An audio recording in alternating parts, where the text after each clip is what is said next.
Irmãos, então, dando continuidade à nossa série de identidade presbiteriana, hoje nós iremos ver a respeito do Sínodo de Dort, ok?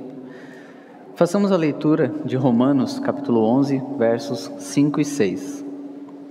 Assim, pois, também agora, no tempo de hoje, sobrevive um remanescente segundo a eleição da graça.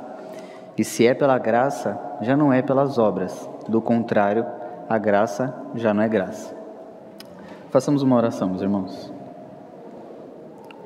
Senhor nosso Deus e Pai, nós agradecemos a Ti por essa reunião, por este culto que a Ti é prestado. Obrigado por cada vida que aqui esteve presente.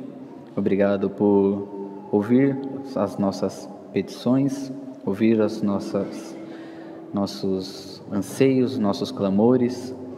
Que o Senhor possa aceitar o arrependimento do nosso coração, aceitar o nosso culto, o nosso louvor a Ti. Obrigado por ter falado aos nossos corações com a Tua palavra, que não fique somente em nosso conhecimento e que não fique somente no dia de hoje, mas que possamos praticá-la e evidenciá-la em nossas vidas.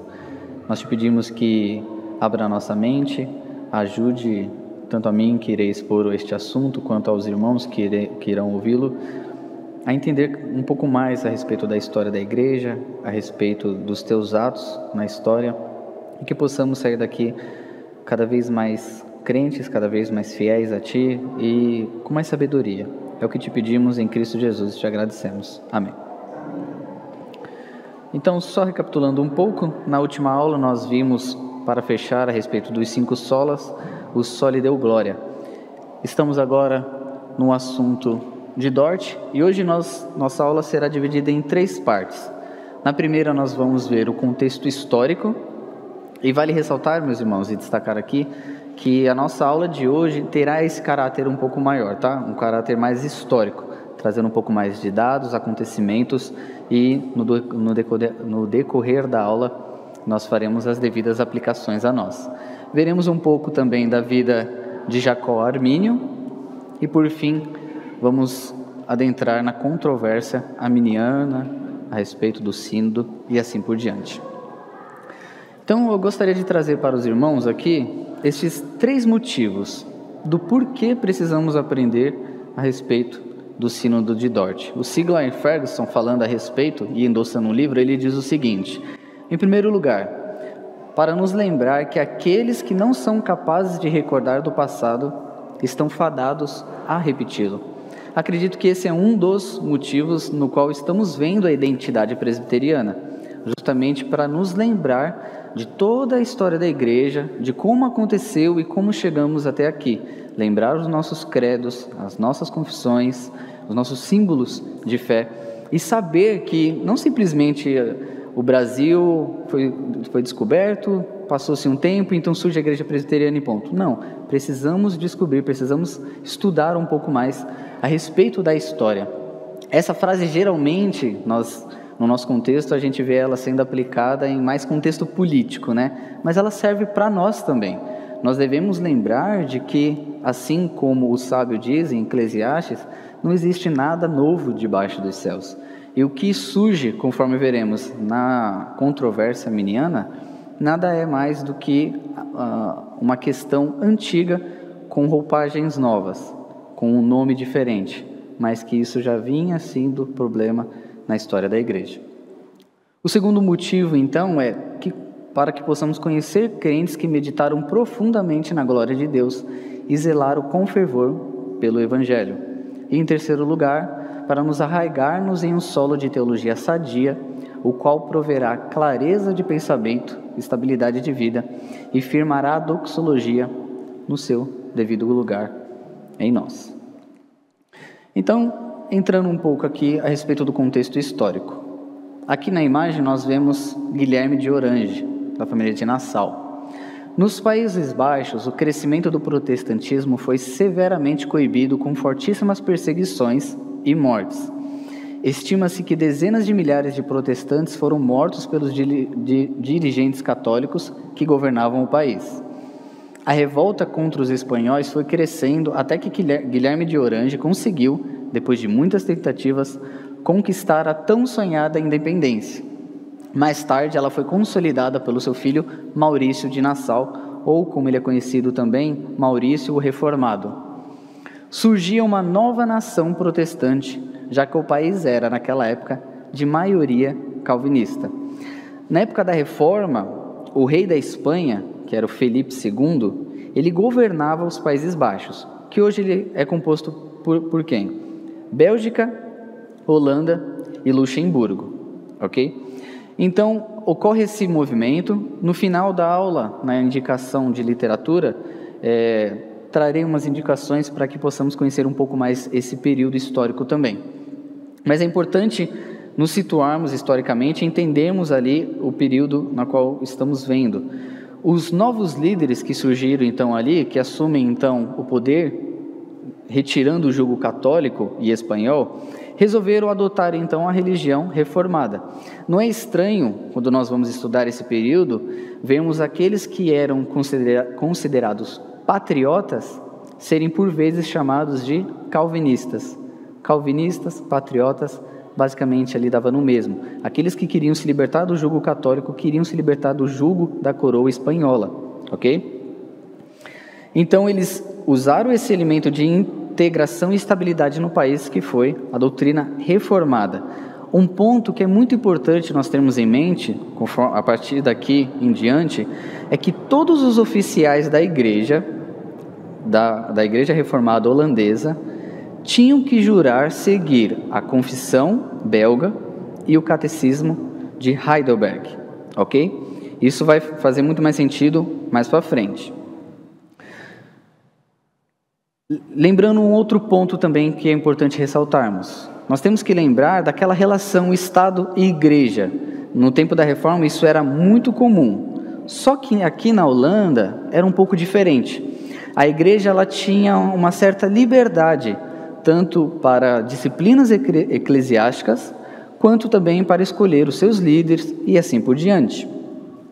Nós vimos na história dos pré-reformadores, dos reformadores, como essa junção entre igreja e Estado, essa interferência do Estado na igreja, por vezes causa problemas, dor de cabeças e assim por diante. Então, dois nomes que vamos pronunciá-los um pouco mais à frente, eles acabam clamando para que essa interação fosse um pouco maior, na qual desagrada algumas pessoas, agrada outras, e então a igreja acaba se tornando o elemento oficial do Estado, e o Estado agora passa a influenciar também na igreja. Conforme nós vimos nos tempos do imperador Constantino, isso acaba atraindo não somente gente piedosa e interessada na religião, isso acaba também por atrair pessoas que têm segundas intenções, motivações políticas, status e assim por diante. Nessas condições, então, que são favoráveis por um lado, mas por outro perigosas, é que surgiu a controvérsia arminiana, nessa influência do Estado na igreja. Só que antes de entrarmos na controvérsia arminiana em si, nós vamos ver mais um pouquinho de contexto histórico e em seguida vamos ver a vida desse personagem que é importante para nós, a vida de Jacó Armínio. Então, em 1591, uma comissão presidida por Johannes van, me perdoem irmãos, eu não consigo pronunciar esse nome, e o Jacó Armínio, propôs uma estrutura mais ao gosto do poder secular. Então, a escolha de oficiais da igreja passaria a ser feita por um grupo de representantes. Então, 4 do Estado e 4 da igreja. Isso permitiu, então, uma ingerência, ou então uma intervenção muito maior do Estado nos assuntos da igreja. Aquela liberdade que a igreja holandesa reformada tinha, acaba ficando coibida pelo Estado agora. Vamos ver um pouquinho de Armínio até chegarmos na controvérsia arminiana.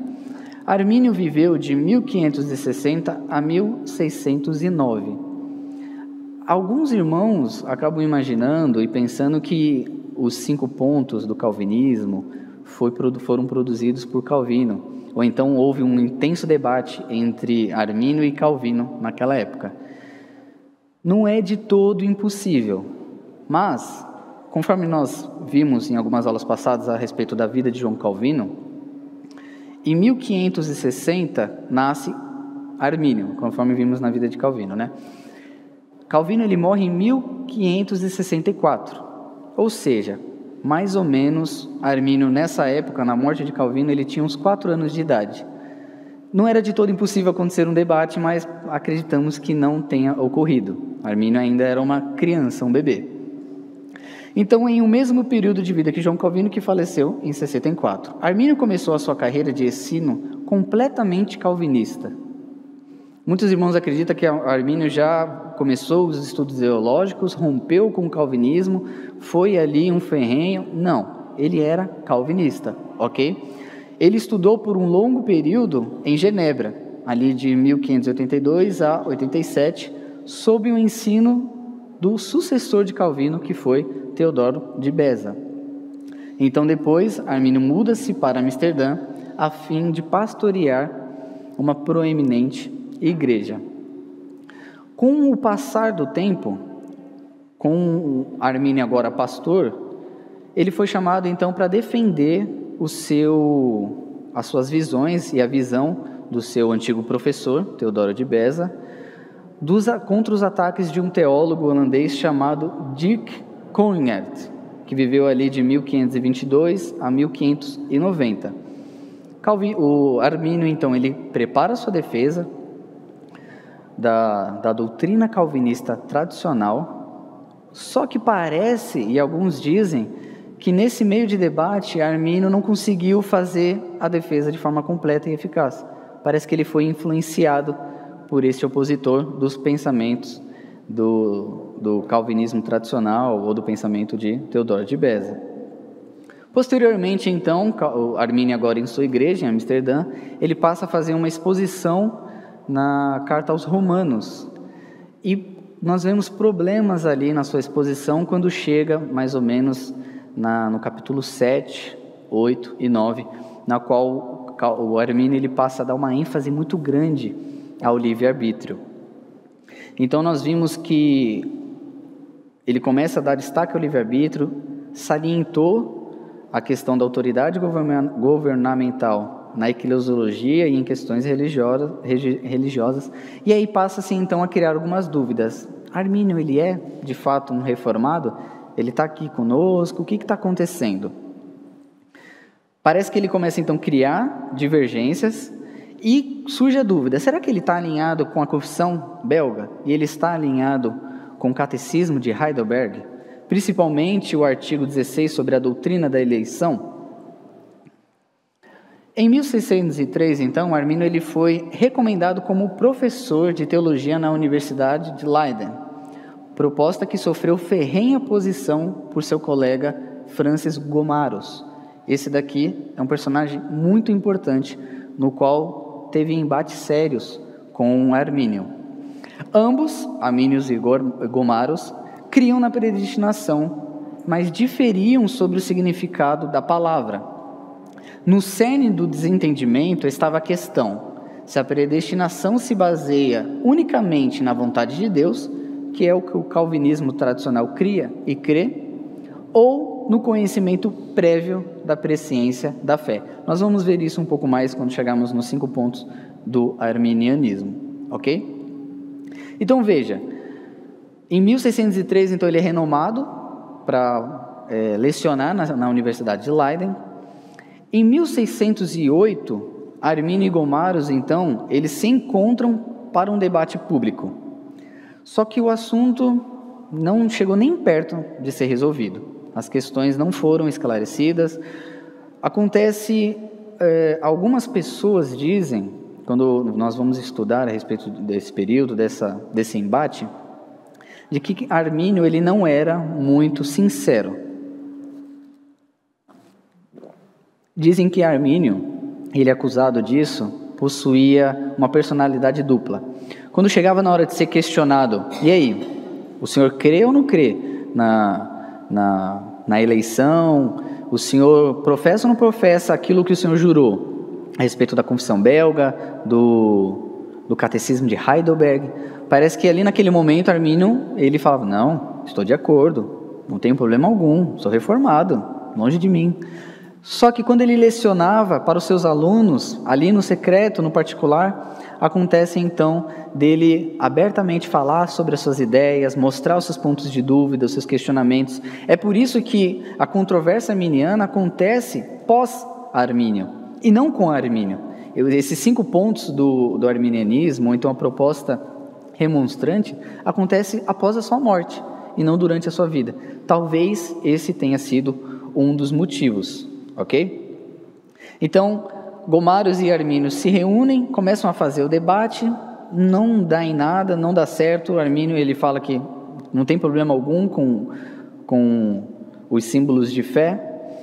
Então, após a sua morte, que ocorre em 1609, o movimento continuou debaixo da liderança de Johannes Württemberg, que foi um pregador da corte de Haia.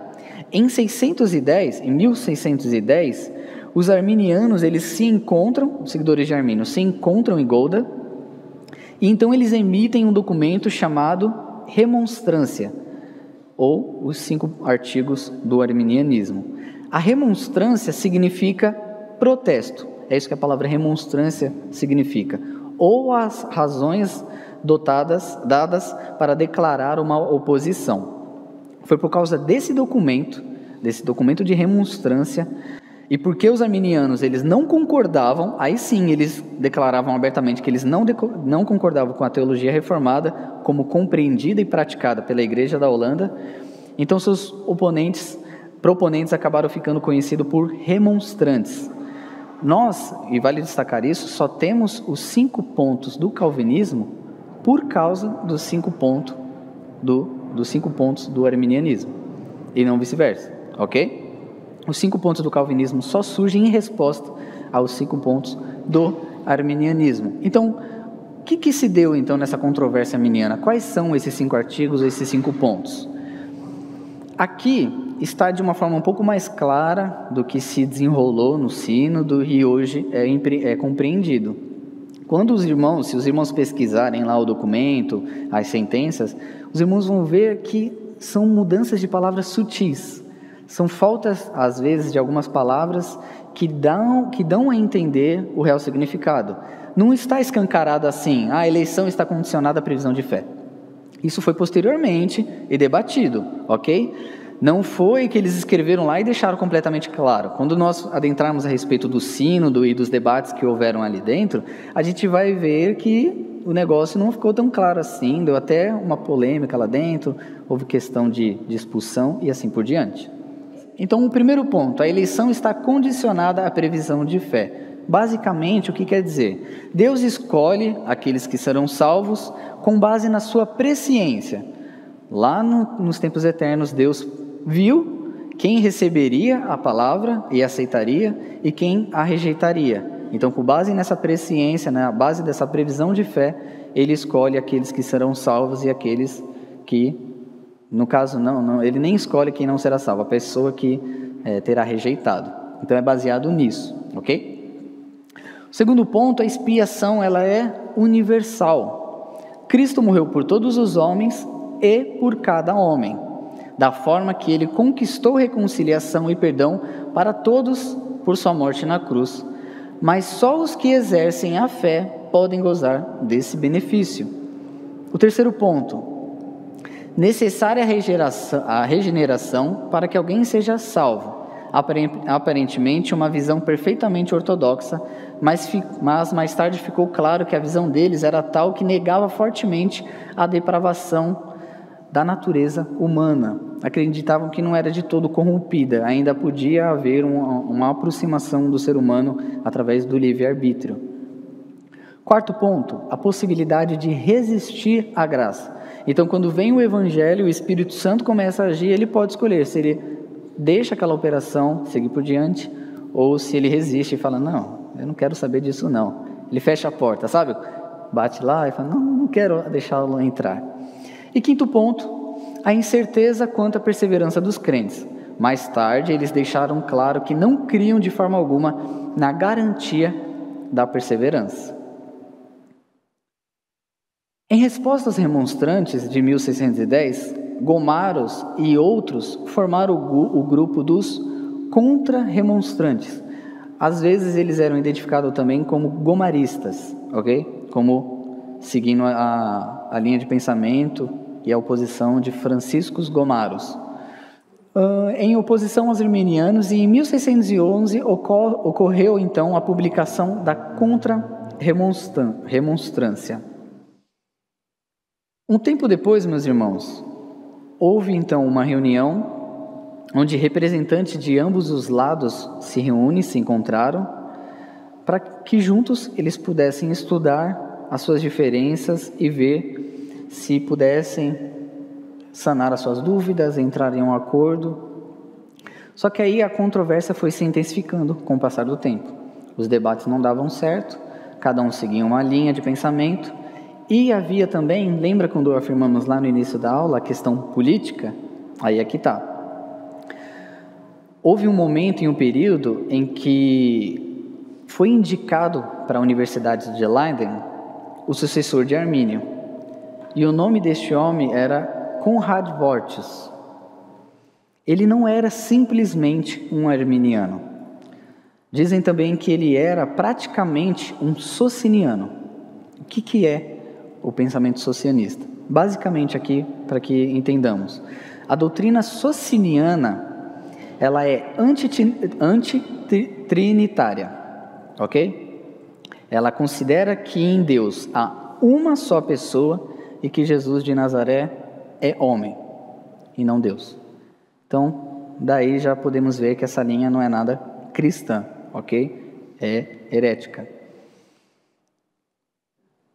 Um outro ponto que devemos destacar a respeito dessas controvérsias. Assim como em muitas controvérsias teológicas ao longo da história, e como vimos também na história dos próprios reformadores, em alguns eventos que aconteceram, as partes disputavam sobre algo a mais do que simples teologia. Não fazia muito que a Holanda havia adquirido independência da Espanha.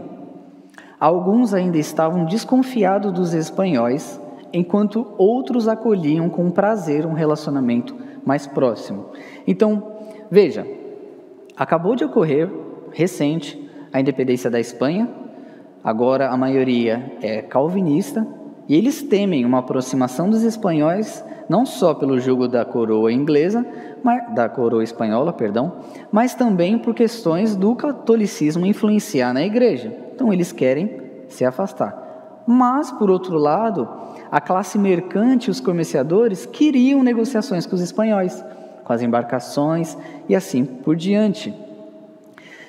Diante de tudo isso, você percebe que não há simplesmente um interesse político, um interesse teológico, mas também um interesse político ressaltado aí.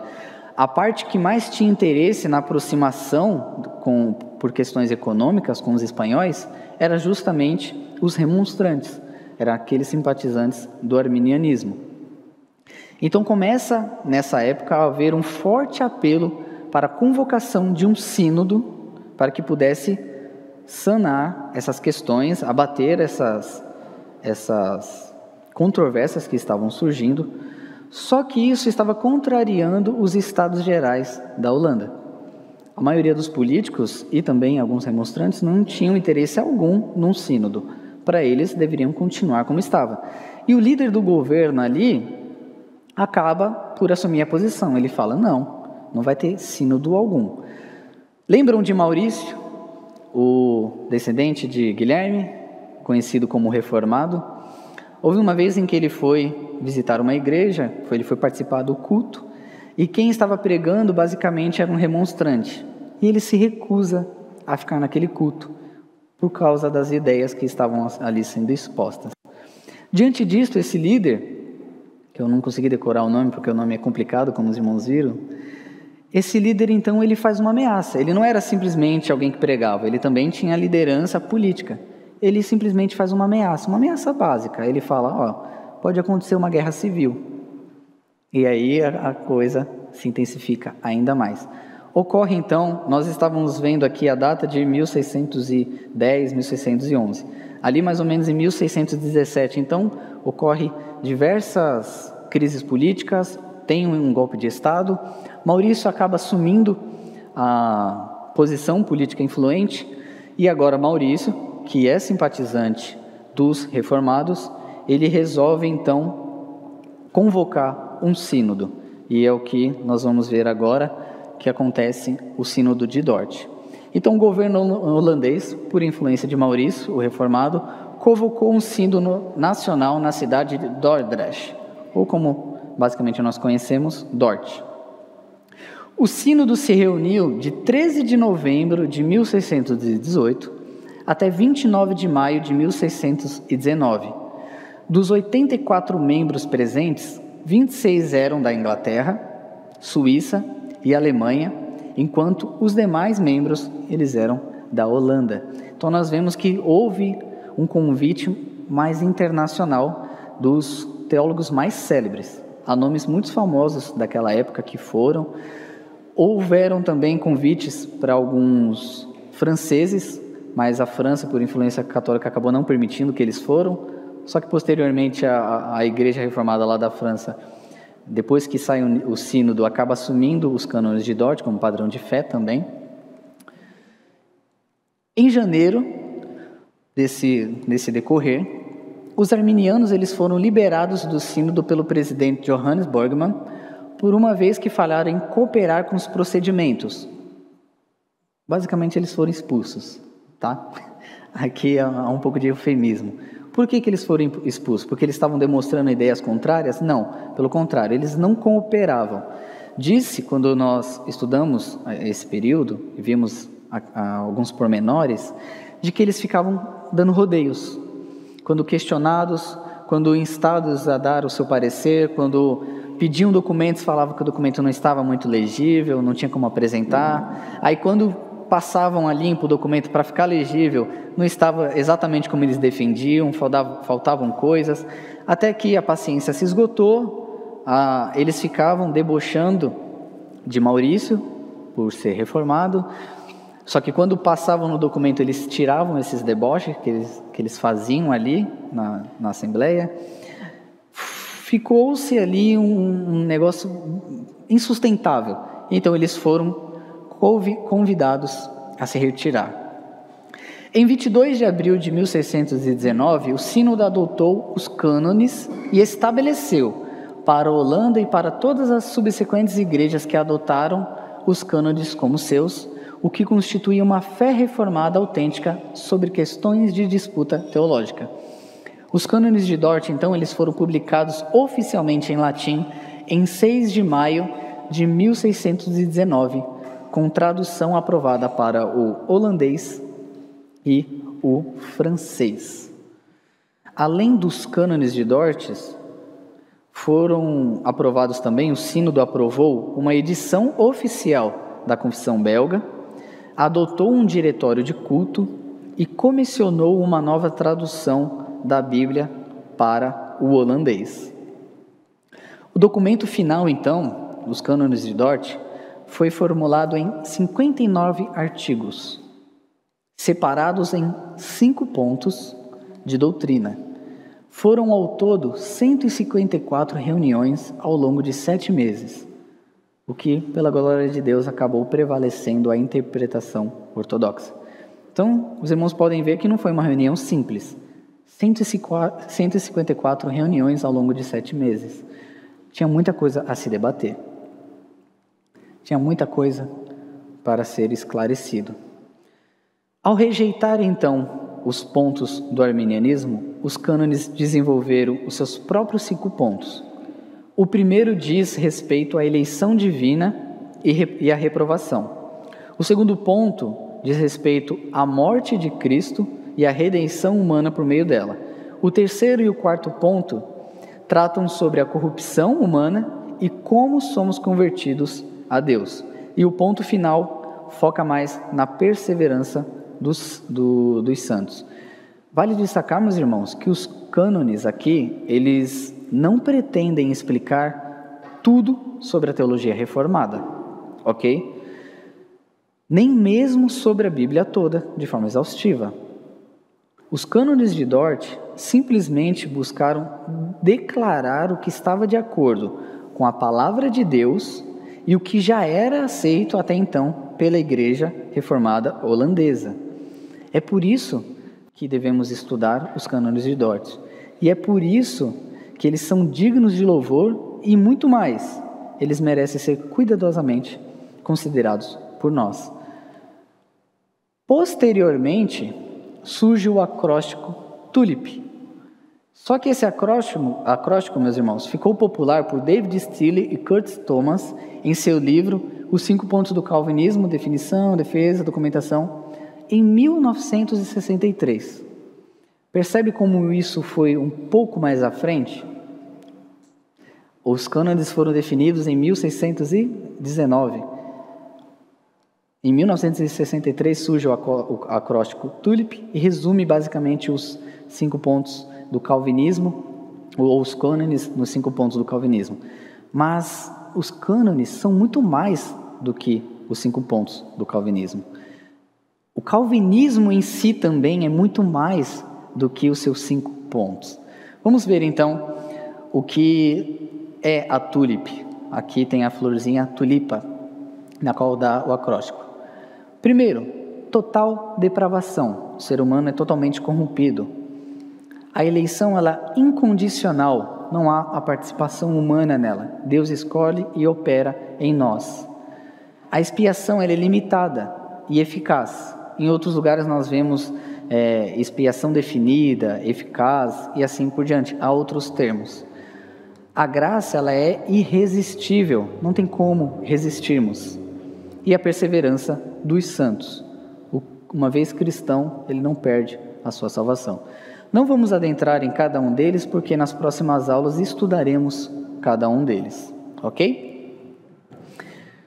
Vamos fazer aqui algumas considerações que já destacamos, mas é importante para nós e isso já serve como aplicações a nós.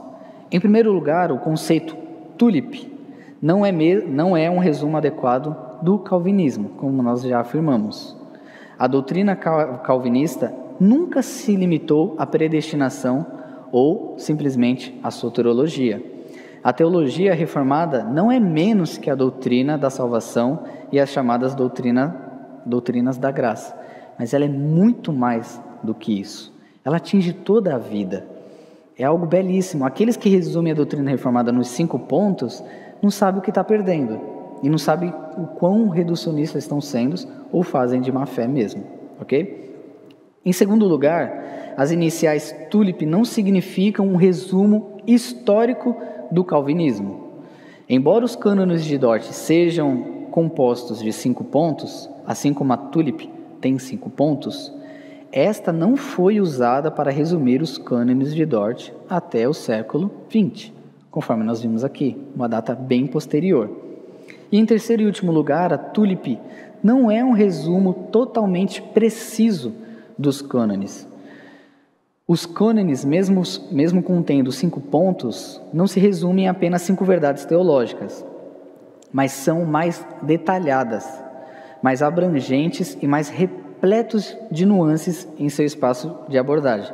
Resumindo então, e pronunciando basicamente a frase de Kevin DeYoung, embora não precisemos nos desfazer, e nem vamos nos desfazer do acróstico, devemos apreciar a existência de muitas outras flores no jardim de Dort do que somente a TULIP. Quando nós olhamos o Sínodo de Dort e vemos esse documento maravilhoso que são os cânones de Dort, há diversas outras flores que temos ali para admirar e ver beleza e aprofundamento. É por isso que pode ficar como lição de casa aos irmãos se aprofundar um pouco mais, ler os cânones. Quem tem a Bíblia de Genebra, de estudo de Genebra, tem os cânones de Dort lá, e os irmãos vão ver quão profundo e quão maravilhoso é essa doutrina. Podemos concluir então, meus irmãos, com Kevin DeYoung novamente. Em seu âmago, os cânones de Dort são sobre a natureza da graça, uma graça sobrenatural, unilateral, soberana, eficaz, redentora, ressuscitadora, com toda a sua fundamentação, com toda a sua ofensa ao orgulho humano e todo o seu conforto à alma cansada. Foi isso que Dort buscou estabelecer. Foi isso que os seus integrantes zelaram por defender. Algumas palavras são dignas da mais cuidadosa definição. assim como algumas verdades são tão preciosas que é incabível deixá-las sem defesa. O sínodo ocorreu não por mero capricho, não por má interpretação do que os arminianos queriam. Não foi uma má vontade ou simplesmente um desejo de repressão de pensamento. Nós abrimos aqui a aula com aquele texto de Romanos 11, nos versos 5 e 6. Quando lemos Romanos 11 inteiro, nós vemos como que as definições importam para Paulo. Ele estava preocupado em definir as palavras. Para ele não significava graça aquilo que os outros diziam. Ele fazia questão de definir o que é graça, que não é por obras, mas somente pela fé, é dom de Deus e assim por diante. Basicamente foi isso o que os delegados e os teólogos de Dort fizeram. Eles labutaram, se debruçaram sobre as Escrituras, sobre a doutrina e mostraram que há beleza na doutrina reformada, não só beleza, mas há a própria Bíblia fundamentada ali. Citando John DeWitt, ele afirma o seguinte: a verdade fundamental que Dort levantou bem alto é a verdade na qual a reforma, na linha de Agostinho e mesmo a palavra de Deus permanecem firmemente. Só lhe deu glória. Foi isso que vimos na última aula e é isso que afirmamos. Esse foi o objetivo do sínodo: dar a glória somente a Deus. Deus, Ele é o autor da salvação. Ele não apenas a inicia, mas Ele provê todos os meios necessários para que ela aconteça. Assim nós cremos e assim nós afirmamos. Por fim, então, antes de os irmãos participarem, faço algumas indicações para aprofundamento. Aqui há 2 livros de literatura que há ficção e história envolvidas: Quando o Dia Nasceu e Dissipando a Tirania. Aqui o autor, Piet Prince, ele é um jornalista e de forma brilhante, irmãos. Eu fiquei maravilhado com a leitura desses livros. Estou ansioso para que a editora publique a sequência, que tem mais 2 livros. Mas basicamente o que ele trata ali? Ele mostra ali, cria uma ficção, cria uma família e situações, mas mostra o contexto histórico da perseguição católica espanhola, como que os protestantes e calvinistas que estavam surgindo eram presos, eram condenados. Havia contrabandistas na qual, diante de cargas e outros produtos, escondiam muitas vezes em seus chapéus a confissão belga, o catecismo de Heidelberg, para se aproximar das famílias e poder expor as verdades de Deus, libertar dessas amarras católicas. É de forma brilhante, meus irmãos. Simplesmente leiam, comprem e leiam, porque isso daqui é perfeito. Outra indicação é as 3 formas de unidade das igrejas reformadas, também da mesma editora. Aqui neste livro ela traz a confissão belga, o catecismo de Heidelberg e os cânones de Dort. A nossa editora também tem o livreto, a confissão belga e o catecismo de Heidelberg, e um outro livreto que trata somente dos cânones de Dort.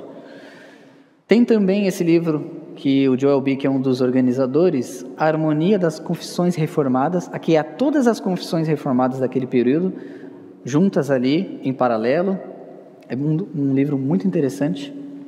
Por fim, esse foi o livro que eu mais tirei os meus dados. Houveram artigos também, na qual eu baseei minha pesquisa, mas tirei muita coisa aqui do livro do Kevin DeYoung, pela editora Trinitas, Graça Maravilhosa. O que os cânones de Dort ensinam sobre pecado, salvação e a soberania de Deus. É um livro que eu indico também, não somente por ser da editora que eu trabalho, mas também porque o livro é muito bom. O Kevin DeYoung, ele tem uma linguagem muito simples, muito acessível, e ele traz conteúdo histórico ao mesmo tempo que expõe os pontos principais dos cânones. E por fim, e não menos importante, Crise nas Igrejas Reformadas, da nossa editora também, o Sínodo de Dort, da editora da IPB. Ele trata ali desse contexto histórico, dessa crise que houve, dessa controvérsia que surge É um livro que o Kevin DeYoung vive citando em seu livro, então ele usou como bibliografia.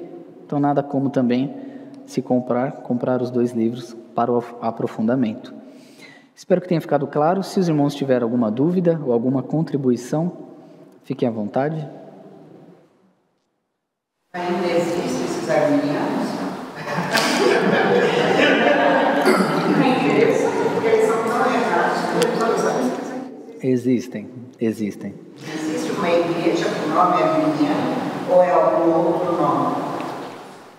Basicamente, arminianos. Sim, a linha mais arminiana que se contrapõe à linha calvinista. Eles afirmam esses 5 pontos. É mais comum vermos essa linha nas igrejas pentecostais, neopentecostais, uma linha mais carismática, mas hoje em dia existe sim. Há alguns... Oi? É a maioria, né? Se não todas. A maioria das igrejas evangélicas mesmo.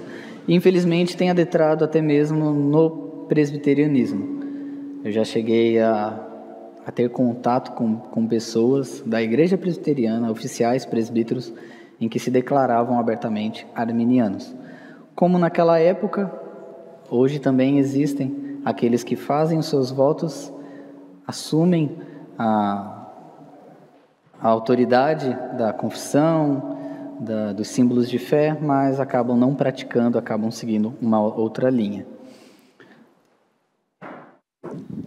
A questão de existem arminianos, sim, existem, os metodistas são arminianos, são os bem conhecidos, a Igreja Católica é arminiana, então existem uma grande maioria de pessoas no movimento cristão que se chamam arminianos.